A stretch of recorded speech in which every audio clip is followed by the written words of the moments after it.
12월 8일 화요일입니다. 오늘 새벽 우리에게 주시는 하나님의 말씀은 요엘서 3장 1절에서 8절까지의 말씀입니다.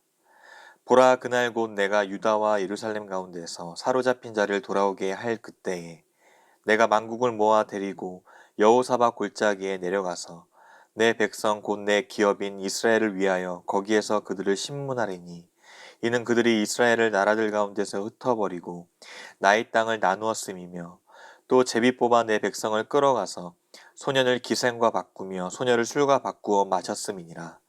두로와 시돈과 블레셋 사방아, 너희가 나와 무슨 상관이 있느냐? 너희가 내게 보복하겠느냐? 만일 내게 보복하면 너희가 보복하는 것을 내가 신속히 너희 머리에 돌리리니 곧 너희가 내 은과 금을 빼앗고 나의 진귀한 보물을 너희 신전으로 가져갔으며 또 유다 자손과 예루살렘 자손들을 헬라 족속에게 팔아서 그들의 영토에서 멀리 떠나게 하였음이니라. 보라, 내가 그들을 너희가 팔아 이르게 한 곳에서 일으켜 나오게 하고 너희가 행한 것을 너희 머리에 돌려서 너희 자녀를 유다 자손의 손에 팔리니 그들은 다시 먼 나라 스바 사람에게 팔리라. 여호와께서 말씀하셨느니라. 아멘. 요엘 3장을 시작하고 있는 오늘 본문은 여호와의 날에 실현될 이스라엘 백성들을 위한 이방 심판에 대해 예고하고 있습니다. 먼저 하나님께서는 포로된 자들을 돌아오게 할 것이라고 말씀하십니다. 1절입니다. 보라, 그날 곧 내가 유다와 예루살렘 가운데에서 사로잡힌 자를 돌아오게 할 그때에. 요엘 선지자는 메뚜기 재앙을 진술하면서 장차 유다에 임할 이방 나라의 침략을 예고했습니다. 그리고 동시에 그 메뚜기 떼를 몰살시킬 것이라는 여호와 하나님의 계획을 예언하며 이방 나라의 파멸 또한 예고했던 것이죠. 이러한 점에서 여기서 말한 그 날, 그때는 이스라엘 백성들을 흩어버리신 이후에 다시 하나님의 백성을 구원으로 인도하시는 은혜의 날입니다. 유다와 예루살렘에 사로잡힌 이들이 돌아오는 때가 바로 그들을 괴롭힌 열방 백성들이 하나님께 심판받는 때입니다. 하나님은 주의 영광을 위하여 자기 백성을 구원하실 뿐만 아니라 만국을 심판하심으로써 공의와 사랑의 하나님심을 온전히 보여주실 것입니다. 하나님을 거부하고 조롱하는 만국에 대한 하나님의 의로운 재판이 이어집니다. 2절에 보시면 만국을 다 데리고 여호사밧 골짜기, 즉 심판의 골짜기로 가서 그들을 심문하겠다라고 약속하십니다.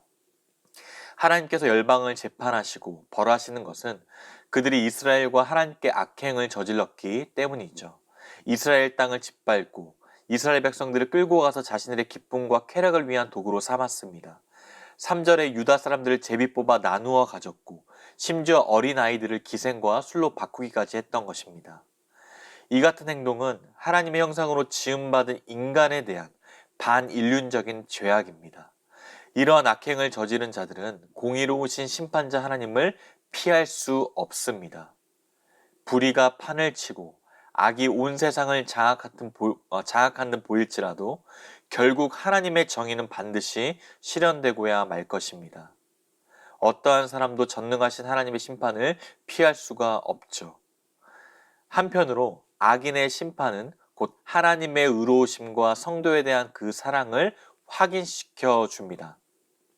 오직 믿음으로 그리스도의 구속의 은총을 받아들이는 것만이 심판의 날에 하나님의 구원을 받는 유일한 길이요, 우리를 위해 죽으시고 부활하신 주님에 대한 믿음을 통하여 하나님의 영원한 언약에 접붙임을 받는 것임을 반드시 기억하시길 바랍니다.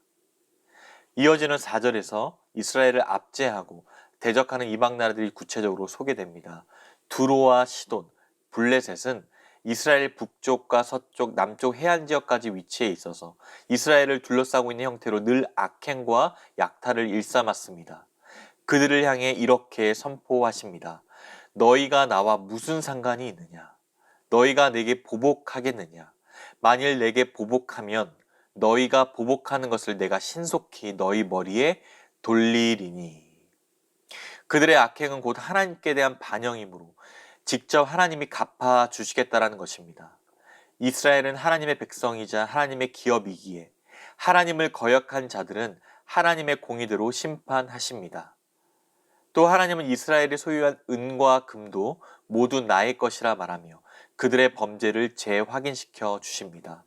5절과 6절에 곧 너희가 내 은과 금을 빼앗고 나의 진귀한 보물을 너희 신전으로 가져갔으며 또 유다 자손과 예루살렘 자손들을 헬라 족속에게 팔아서 그들의 영토에서 멀리 떠나게 하였음이니라 말합니다.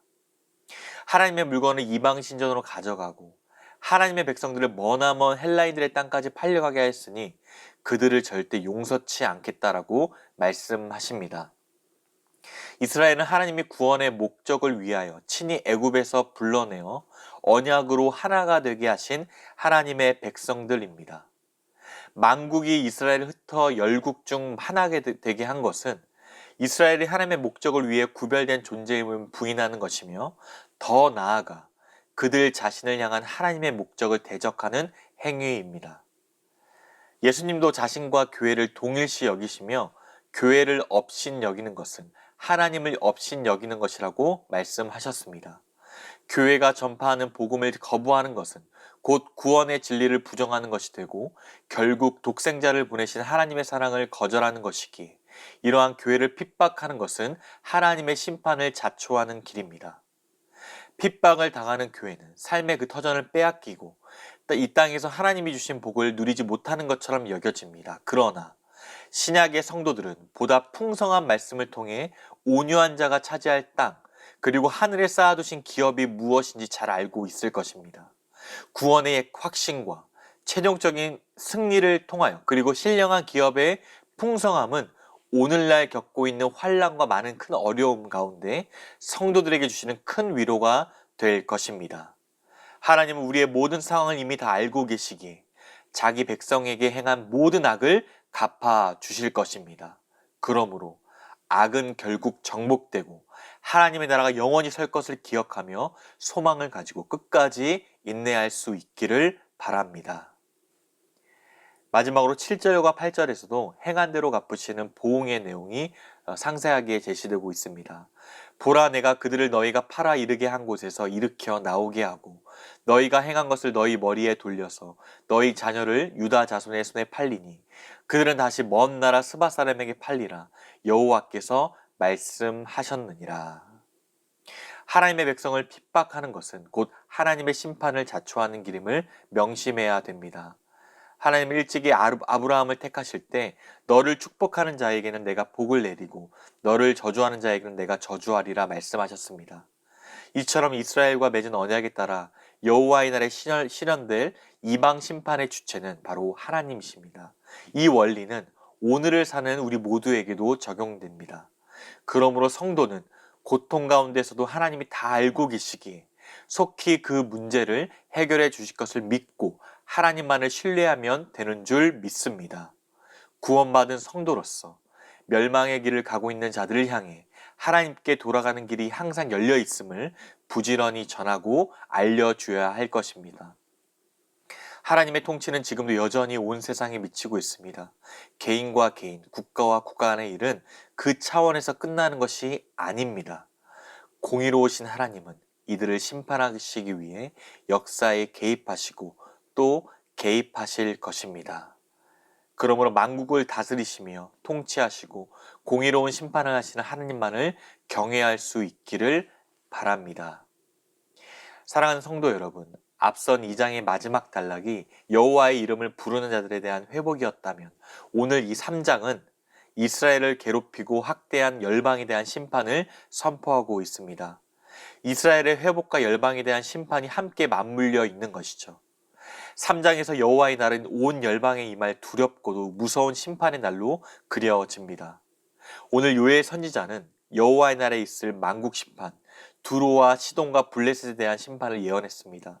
이들에게는 여호와의 심판을 받는 재앙의 날이 되겠지만 하나님의 백성인 즉 성도들에게는 최종적인 승리를 경험하는 날이 될 것입니다.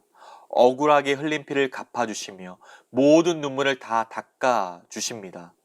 그러하기에 이 세상에서 주님 때문에 약하고 힘이 없고 주님 때문에 억울한 일을 당할지라도 소망이 있는 줄 믿으시길 바랍니다. 고난과 부조리한 이들이 있을 때 두려워하지 마시고 언제나 하나님께서 베푸실 긍휼과 자비를 끝까지 믿고 주님 안에서 참된 평안과 기쁨을 누리는 우리 모든 성도님들의 삶이 되시기를 주님의 이름으로 축복합니다. 기도하겠습니다. 하나님 은혜와 사랑을 날마다 감사드립니다. 내 백성을 위해 그들을 신문하겠다라고 말씀하시는 주님의 음성 듣기를 원합니다. 지금도 여전히 만국을 통치하시고 다스리심으로 자기 백성을 구원하시며 복을 베푸시고 악을 심판하심으로 궁극적인 의의 승리를 경험할 수 있도록 주님 역사하여 주시옵소서. 끝까지 소망의 약속을 붙들며 서로 격려하며 이 어두운 현실을 믿음으로 잘 이겨낼 수 있도록 은혜를 베풀어 주시옵소서. 오늘 이 하루도 공의로우신 하나님만을 온전히 믿고 의지하며 천국 백성의 삶을 살아가는 우리 모두가 되게 하여 주시옵소서. 감사드리며 우리 주 예수 그리스도의 이름으로 기도드리옵나이다. 아멘. 개인적으로 기도하실 때 오늘 주신 말씀을 붙들고 기도하시고 주간 기도 제목을 따라서 환우들과 섬김 사역을 위해서 기도하겠습니다. 그리고 예결산을 위한 연말 재직회 공동의회를 앞두고 있는데 주님께서 우리 교회를 불쌍히 여겨주시도록 거룩하고 건강한 공동체로 세워지도록 간절히 기도해 주시기를 바랍니다. 마지막으로 코로나19 신부산교회 공동기도문으로 함께 기도하시겠습니다.